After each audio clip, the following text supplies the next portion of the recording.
Hello friend, आज हम discussion करेंगे प्रीवियस ईयर क्वेश्चन जो ऑक्यूपेशनल थेरेपी के लिए है। जो ऑक्यूपेशनल थेरेपी गवर्नमेंट जॉब में पूछा गया है जो क्वेश्चन, उसके बारे में डिस्कशन करेंगे। तो आज डिस्कशन करते हैं ऑक्यूपेशनल थेरेपी का मल्टीपल चॉइस क्वेश्चन।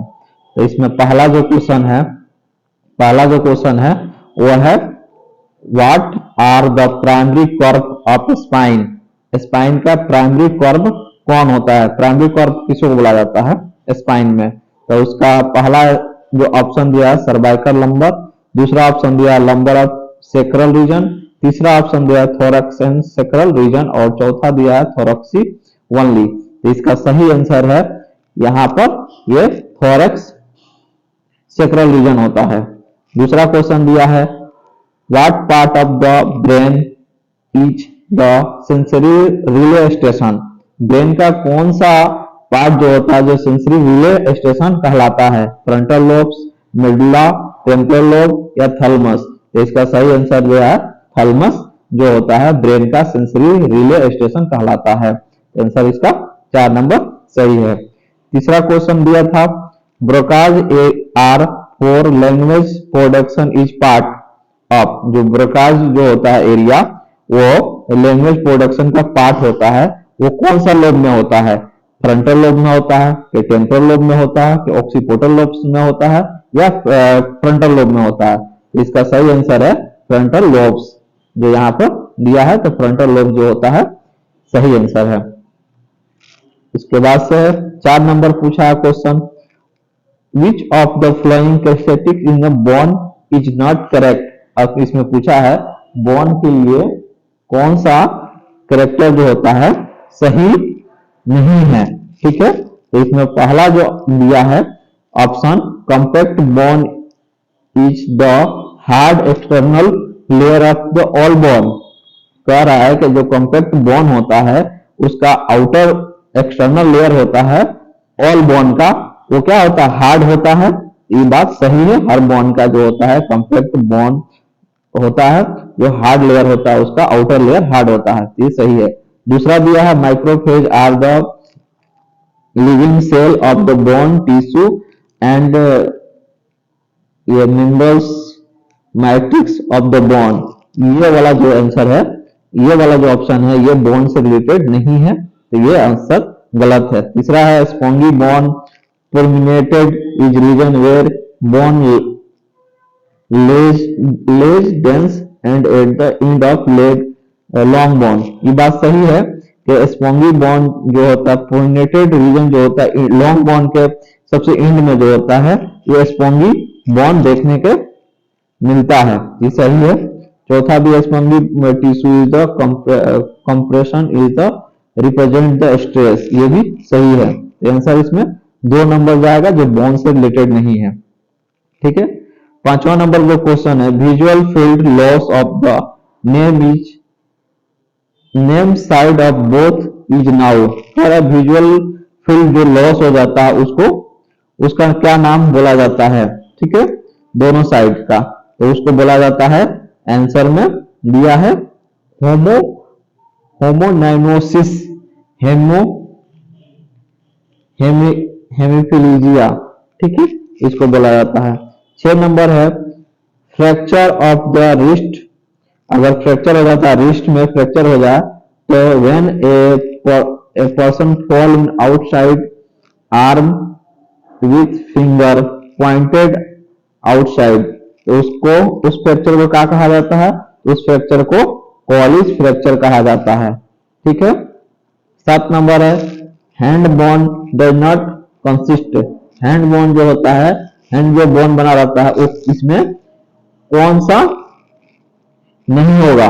ठीक है, हैंड बोन में कौन सा नहीं होगा? कार्पल तो होगा ही, मेटाकार्पल भी होता है, फ्लेंजर भी होता है।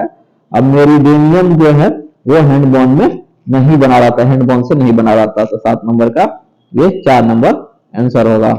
ठीक है, 8 नंबर क्वेश्चन है which of the following is not nerve inverting food.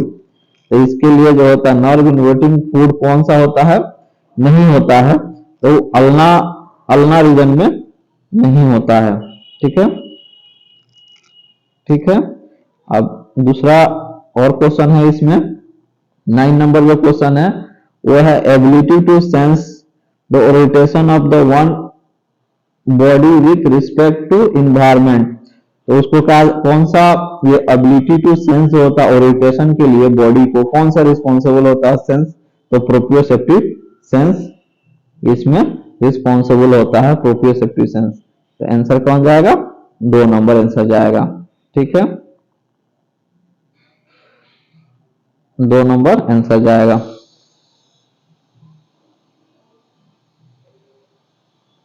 दस नंबर का ability to precise and reason the frame object in visual and auditory information by the using the tactile information. उसके लिए क्या होगा कि ability to precise reason जो होता है उसमें विजुअल ऑडिटरी टेक्टाइल इंफॉर्मेशन के लिए एस्टेरोसिस आंसर जाएगा। एस्टेरोसिस का मतलब होता है ability to identify to object, मतलब किसी ऑब्जेक्ट को आइडेंटिफाई करने का जो क्षमता होता है, ठीक है, जिसका शेप साइज किस तरह का टेक्सचर है, ठीक है, उसको एबिलिटी करने का जो क्षमता होता है उसको बोला जाता है एस्टेरोसिस। तो ये सब जो होता है इसमें एबिलिटी टू प्रिसाइज रीजन, वो कौन सा रीजन है जो ऑब्जेक्ट को विजुअली देख के ऑडिटरी मतलब बोल के उसको बताया जा सकता है, टच करके ये सब इंफॉर्मेशन को देता है, उस सब को क्या कहा जाता है, एस्टेरोसिस बोला जाता है। एस्टेरोसिस का मतलब ही होता है कि ability to identify the object by feeling करके, छू के उसको शेप बताना है, किस प्रकार का शेप है, साइज क्या है और टेक्सचर क्या है। ठीक है, 11 नंबर क्वेश्चन है कि muscles disease resulted in muscular weakness is now. कोई मसल्स डिजीज होता है उसमें मसल्स में वीकनेस हो जाता है, उस डिजीज को क्या कहा जाता है, तो मायोपैथी बोला जाता है, मायोपैथी कहा जाता है। जो 4 नंबर आंसर सही है। Paralysis occurrence one side of the body opposite side of the brain.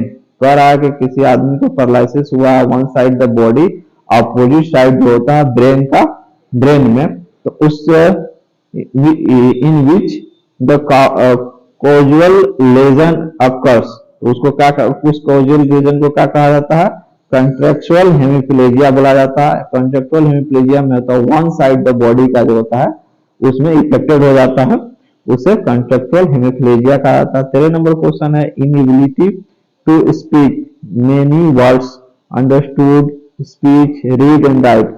मतलब एक इनएबिलिटी मतलब कुछ शब्द को बोलने में इनएबिलिटी है, बोल नहीं पा रहा, कुछ शब्द समझ नहीं पा रहा है और लिख नहीं पा रहा है, ऐसे केस को कहा जाता है ग्लोबल एफेजिया कहा जाता है।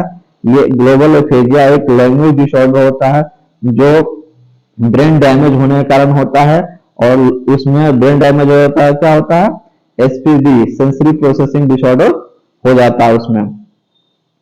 14 नंबर जो है क्वेश्चन, इन एक लंबा सा क्वेश्चन दिया गया है इसमें, एक older adult silent with the obesity fall in glaucoma refer to OT.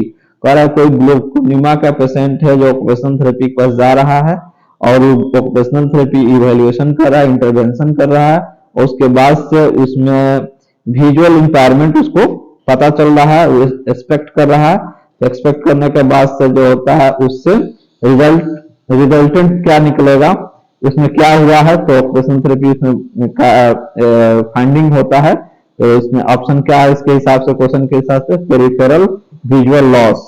ठीक है, 15 नंबर क्वेश्चन है, लास्ट क्वेश्चन है, involuntary twisting movement in finger arm leg नी।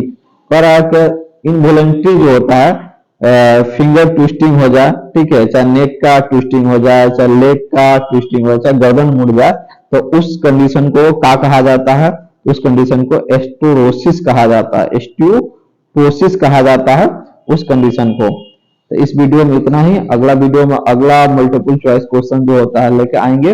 तब तक के लिए नमस्कार, धन्यवाद।